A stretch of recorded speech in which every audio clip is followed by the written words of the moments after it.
बीडमध्ये बंजारा समाजाच्या मोर्चाला थोड्याच वेळात सुरुवात होणार आहे। एसटी प्रवर्गातनं आरक्षण मिळावं या मागणीसाठी बंजारा समाजानं हा मोर्चा काढलाय। धनंजय मुंडे, सुरेश धस सुद्धा या मोर्चात उपस्थित राहणार असल्याची माहिती आहे। तर आजच्या या मोर्चाला अनेक लोकप्रतिनिधींचा सुद्धा पाठिंबा असल्याचं कळतंय। यामध्ये आमदार विजयसिंग पंडित, संदीप क्षीरसागर, नमिता मुंदडा, प्रकाश सोळंके, संजय गायकवाड, माजी आमदार लक्ष्मण पवार, माजी मंत्री बदामराव पंडित यांचा या मोर्चाला पाठिंबा आहे।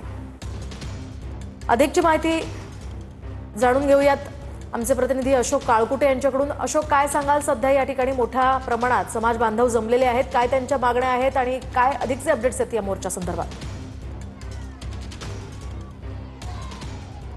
नक्कीच मोहिनी, आज बीडमध्ये जर आपण पाहिलं तर बंजारा समाजाचा महाराष्ट्रातला पहिला विराट मोर्चा पार पडतोय आणि या मोर्चासाठी हजारोच्या संख्येने महिला आणि बंजारा बांधव दाखल झालेले आहेत।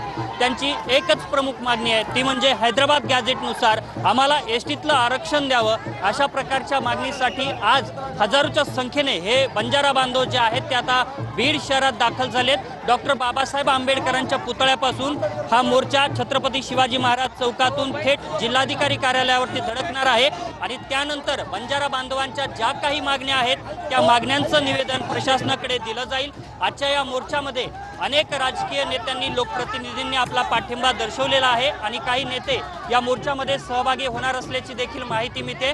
दरम्यान आजच्या मोर्चाकडे संपूर्ण राज्याचं लक्ष लागलेलं आहे। पावसाचं वातावरण असताना सुद्धा मोठ्या संख्येने आजच्या या मोर्चामध्ये बंजारा बांधव सहभागी झाल्याचं पाहायला मिळतंय।